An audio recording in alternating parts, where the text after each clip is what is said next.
A invenção do tempo, que é humana, organizou a vida, mas também criou uma prisão, gente. Quando nós observamos a história da humanidade, nós percebemos que o tempo, da maneira como conhecemos hoje, é também uma construção totalmente humana.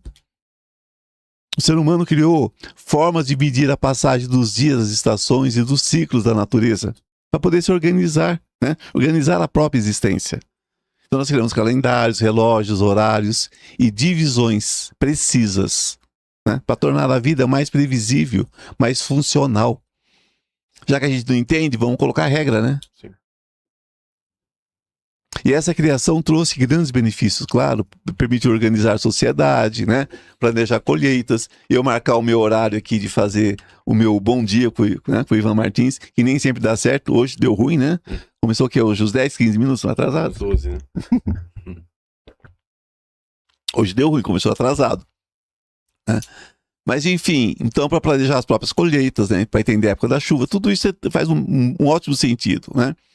Para construir cidades, desenvolver as tecnologias, coordenar a vida coletiva, que isso é necessário, né? E o tempo medido tornou-se uma ferramenta fundamental para a humanidade. Mas existe uma outra reflexão importante, né? Aquilo que foi criado para nos ajudar também pode acabar nos dominando? Essa é a grande questão. Muitas pessoas passaram a viver como se fossem escravas do relógio. Acordam pensando no horário, trabalham contando as horas, descansam sentindo culpa porque acreditam que deveriam, né, estar produzindo, trabalhando, né, presente. Correm, né, tanto tentando cumprir o tempo que acabam esquecendo de viver o momento. Isso jamais. Isso eu não faço, não. Mas o relógio mede os minutos, mas ele não consegue medir a profundidade de uma experiência. Ela é atemporal. Ele pode dizer quanto tempo durou uma conversa, mas ele não consegue medir o valor de uma palavra que transformou alguém. Não tem como o tempo fazer isso. Ele pode registrar a duração de um encontro, mas ele não consegue revelar a importância que aquela pessoa teve em nossa história. Existe uma diferença imensa entre o tempo que contamos e o tempo que sentimos. Né? Uma hora de sofrimento pode parecer uma eternidade. Uma hora ao lado de alguém que amamos pode passar tão rápido como um segundo. Isso mostra que a nossa relação com o tempo não é apenas matemática, sabe? Ela é emocional e consciente. Dentro da nossa espiritualidade, a gente pode perceber que o tempo humano é uma ferramenta, não uma prisão. A gente precisa pensar dessa forma. Né? Não utilizamos o tempo para organizar a vida, mas, né, não precisamos permitir que ele controle completamente nossa experiência de existir. A pergunta, né, que nós podemos fazer, talvez, estamos usando o tempo como uma ferramenta para viver melhor ou estamos permitindo que o tempo determine como devemos viver? Eu acho que isso é tão importante se perguntar isso. Comentem, curtam, né? Curtam o vídeo. Né? Não custa nada você dar um like aí, fazer um comentário. O tempo, ele é relativo. Quando percebemos que o tempo não é igual para todos. Vocês sabem disso, né? A ciência moderna trouxe uma compreensão revolucionária sobre o tempo. A partir dos estudos de Albert Einstein, o grande cientista físico, nós compreendemos que o tempo não é algo completamente absoluto, igual em todas as situações. A percepção da passagem do tempo pode variar de acordo com diferentes condições, como velocidade, gravidade, né? Isso é ciência básica. E essa descoberta mudou a maneira como a humanidade compreende o universo.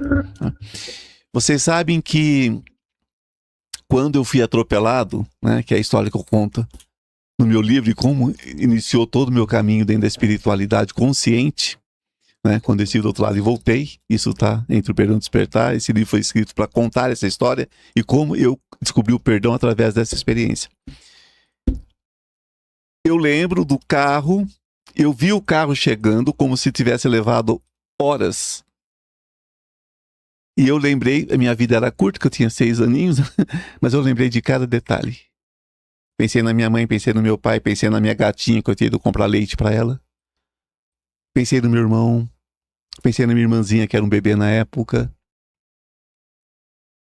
Né? Pensei nos meus avós, pensei em todo mundo, meus primos, meus tios. Pensei em todo mundo. E quanto tempo levou para esse carro se aproximar de mim, já que o motorista estava bêbado, né? E alta velocidade? Segundos, mas para mim foi horas. Só que eu não tinha condições de me movimentar na mesma rapidez, né, dele, e ele estava na rapidez, mas eu estava no pensamento lento, vivendo aquilo. Né? E por incrível que pareça, 6 meses depois de eu ter sido atropelado, eu escapei de um outro atropelamento do qual eu fui tirado. Literalmente. 2 anjos me pegaram e me jogaram, me tiraram da frente do carro e me jogaram na calçada. E eu vi os 2 anjos fazerem isso, mas foi tão rápido que foi 2 feixes de luz. Então, 2 experiências semelhantes, uma muito lenta pelo tempo humano, mas dentro do tempo espiritual era aquilo, e a outra muito rápida para o tempo humano, mas no tempo espiritual era aquilo. Então vocês entendem? Né? Mas existe também uma relatividade do tempo na experiência humana, né? Na vivência do dia a dia, porque cada pessoa possui uma relação única com a passagem dos momentos. Para alguém, uma espera de uma notícia, por exemplo, importante, alguns minutos pode parecer horas, uma eternidade. Para alguém viver num momento de alegria, horas pode parecer minutos, né? Igual festa. A festa passa, você não lembra nem do gosto do bolo, né? Que nem diz o outro. Festa de casamento é assim, né? A noiva e o noivo gasta tudo que tem para aquela festa enorme. Se ninguém guardar um pedacinho de bolo para ele no outro dia, alguma coisa, ele não, nem a comida da festa ele come. Hoje já tá mudando muito, né? Os casais preferem viajar. Estão mais espertos, né? Vão experimentar a verdade. Estão mais espertos, né? Mas essa é a realidade, né? Então, por quê? Porque é assim, o que dói dura muito, o que é bom passa rápido. Então, o tempo exterior pode ser medido pelo relógio, mas o tempo interior, gente, é vivido pela consciência. É outra questão, né? O que é a consciência, gente? É a nossa alma em aprendizado.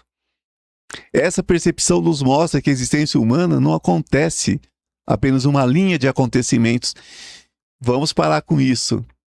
Com tal idade tem que fazer isso, com tal idade tem que fazer aquilo. Meu relógio biológico, você é mamãe, você é mamãe, você é mamãe. Às vezes nem quer ser mamãe. Mas força a barra porque a Maria Joaquina foi mãe. A Maria Elizabeth foi mãe. Por que eu sou uma árvore que não dá fruto? Vai, quer porque quer, porque quer, porque quer, porque quer, porque quer.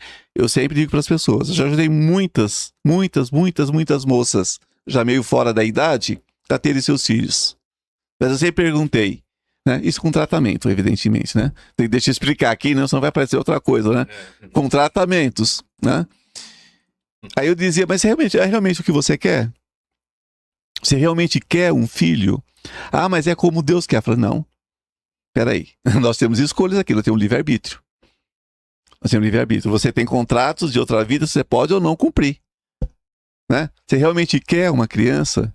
Uma criança não é uma boneca, e quando você enjoar, você bota ela no canto. Né? Uma criança não é uma coisa que você compra igual um cachorrinho de luxo, que a hora que ele cresce um pouquinho, você bota na mão do veterinário para dar banho, chega em casa, joga ele no canto com uma vasilha de ração e água e acabou. Né? Filho é uma outra história. Né? Mas as pessoas têm essas limitações. Quando vou casar, quando eu vou ter filho, quando meu filho vai me dar neto, é outra coisa. Aí eu não vou morrer sem ter neto. Então, você vai criar também um neto? Muitas vezes cria, né? Que se o teu filho não quiser ter filho, você não vai ter neto. Não é? Mas acontece que nós botamos regras para nós e para os nossos que virão. Né? Como tipo assim, você vai ver quando você tiver os seus. Eu sofri muito com você, você vai pagar quando você tiver os seus. E se amor é praga, né? Você quer ser avó ou você quer descontar? Você quer ser avô ou você quer descontar? Né? Então, gente, a gente tem que sair dessa existência, desse pensamento que a existência humana acontece em uma linha de acontecimentos, né? Ela acontece também dentro da nossa linha de experiência subjetiva. Então, o mesmo período pode representar crescimento para uma pessoa e sofrimento para outra. Essa é a verdade. Né? Casar para tirar foto, eu vou dar um conselho para vocês. Olha, vai numa loja de noiva, paga para vestir uma noiva, tira a foto do bolo, chama o seu namoradinho. Né? Não tem compromisso, né? Não tem nada. Só tirou a fotinho lá, guardou, faz um álbum. Não casem para ter álbum de fotografia. Ou faz uma festa fake. Né? Mas para com isso, porque isso é loucura. O que essas pessoas estão fazendo é loucura. Estão casando e desquitando com 2 semanas. Né? Mas, Ivan, você está falando que o tempo não é importante. Não é essa a questão. A questão é a superficialidade que estão botando em tudo. Porque tem que cumprir a reta do tempo. Se eu ficar sem casar até 30, Deus me livre, até 40, Deus me livre. Por quê? Porque está preso a esse tempo. Né? Então a gente traz isso como consciência.